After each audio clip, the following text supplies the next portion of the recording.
Praise the Lord. இன்னைக்கு என் கூட சேர்ந்து ப்ரே பண்ண ரெடியாக இருக்கீங்களா? இன்னைக்கு நாம தியானிக்க போகிற விஷயம் பர்சனல் ரிலேஷன்ஷிப் வித் காட். ஆமாங்க. ஏன் இது ரொம்ப முக்கியமாக காணப்படுது? நம்ம லைஃபோட அல்டிமேட் பர்பஸே நித்திய ஜீவனில் கர்த்தரோடு பிரவேசிப்பது மட்டும்தான் இல்லைங்களா? ஸோ டு அச்சீவ் இட், இந்த ஒரு ஐக்கியம் ரொம்ப அவசியமாக காணப்படுது. இயேசுவானவர் சொன்ன சில வாக்கியங்கள் மூலமா நான் இதை ஹைலைட் பண்ண விரும்புகிறேன். John chapter 14 verse 6. இயேசுவானவர் இதில் சொல்கிறது என்னென்னா, நானே வழியும் சத்தியமும் ஜீவனுமாக இருக்கிறேன், என்னை அல்லாமல் ஒருவனும் பிதாவின் இடத்தில் வரான். அப்போது இயேசுவானவரோட கூட இருக்கிற ஐக்கியத்தின் மூலயமாக மட்டும்தான் நம்மளால் பரலோக ராஜ்யத்தில் பிரவேசிக்க முடியும் இல்லைங்களா? ஏன் இந்த ஐக்கியம் ரொம்ப முக்கியமாக காணப்படுதுன்னா, ஜான் சாப்டர் 15 verse 4, நீங்களும் என்னில் நிலைத்திராவிட்டால் நல்ல கனி கொடுக்க மாட்டீர்கள். மேத்யூ சாப்டர் 3 verse 10, நல்ல கனி கொடாத மரமெல்லாம் வெட்டுண்டு அக்னியிலே போடப்படும். இதே மாதிரி சில வசனங்கள் நீங்கள் காஸ்பல்ஸில் பார்க்கலாம். இந்த வசனங்கள் எல்லாம் நமக்கு சொல்கிற ஒரு விஷயம் என்னென்னா, இயேசுவோடு கூட நம்ம ஐக்கியத்தில் இல்லாத போது பரலோக ராஜ்யத்தில் பிரவேசிக்க முடியாது அப்படிங்கிறது தான். இன்றைக்கி நம்மளில் எத்தனை பேர் கான்ஃபிடெண்ட்டாக சொல்ல முடியும், இயேசுவோடு கூட நான் ஐக்கியமாக இருக்கேன்னு சொல்லி? நாம் நினைக்கலாம், நம்ம இயேசுவை நேசிக்கிறோம், சபைக்கெல்லாம் போகிறோம், இதனால் அவரோட ஐக்கியமாக இருக்கோன்னு. நிச்சயமாக இல்லைங்க. இயேசுவோடு கூட ஐக்கியமாக இருக்கும் பொழுது நமக்குள்ளாக அசைக்க முடியாத விசுவாசமும் கீழ்ப்படிதலும் காணப்படும்.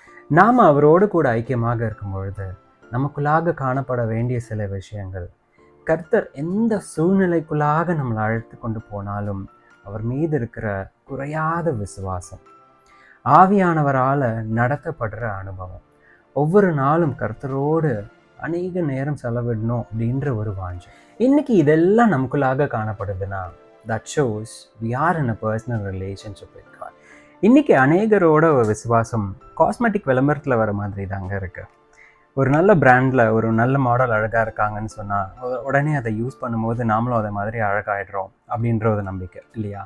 என்றைக்காவது நம்ம நிதானமாக ஒரு செல்ஃப் அசஸ்மெண்ட் பண்ணி பார்த்துருக்கோமா, இந்த ப்ராடக்ட்லாம் யூஸ் பண்ணுறதுனால தான் இந்த மாடல்ஸ் அழகாக இருக்காங்களான்னு சொல்லிட்டு? நிச்சயமாக கிடையாது இல்லையா? They should have gone through so many other therapies and treatments. இருந்தாலும் நம்ம பிளைண்டாக இதை நம்பி இந்த ப்ராடக்ட்ஸ்லாம் வாங்கி நாமளும் ஒரு நாள் அழகாயிருவோம் அப்படின்னு நம்பிட்டு இருக்கோம் இல்லையா?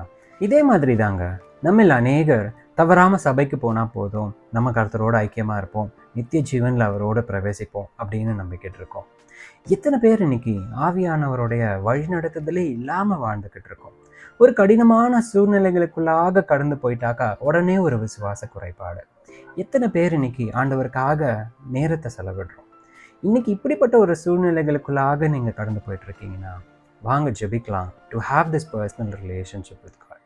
எங்களை அதிகமாக நேசிக்கிற நல்ல பிதாவே, இந்த ஜெப வேலைக்காக நன்றி செலுத்துக்கிறோம். அப்பா, உம்மோடு கூட அந்த ஒரு பர்சனல் ரிலேஷன்ஷிப்காக நாங்கள் ஜெபிக்கிறோம். ஆண்டவரே, இந்த உலக பிரகாரமான வாழ்க்கையில் நாங்கள் கடந்து போகின்ற சூழ்நிலைகள் மிகவும் கடினமாக காணப்படுகிறது. இந்த வேளையில் மீது இருக்கிற விசுவாசம் எங்களுக்குள்ளாக குறைவுபடாதபடிக்கு கர்த்தர் எங்களை கரம் பிடித்து நடத்தும்படிக்காக நாங்கள் ஜெபிக்கிறோம். ஆண்டவரே, we need this personal relationship with your Father. ஆண்டவரே, நித்திய ஜீவனில் உம்மோடு கூட நாங்கள் காணப்பட எங்களை ஆசீர்வதிங்க. அப்போ ஒவ்வொரு நாளும் உங்களோட அதிக நேரம் செலவிட எங்களுக்கு கிருபை பாராட்டுங்க. எந்த ஒரு சூழ்நிலை வந்தாலும் உன் மீது இருக்கிற விசுவாசம் குறைவுபடாதபடிக்கு கர்த்தாவே எங்களை நடத்துங்க, எங்களை வேலைப்படுத்துங்க. இந்த ஜெப வேலைக்காக நன்றி. அப்பா, மீட்பர் இயேசுவின் மூலம் ஜெபம் கேளும் எங்கள் ஜீவனுள்ள நல்ல பிதாவே. ஆமென். God bless you.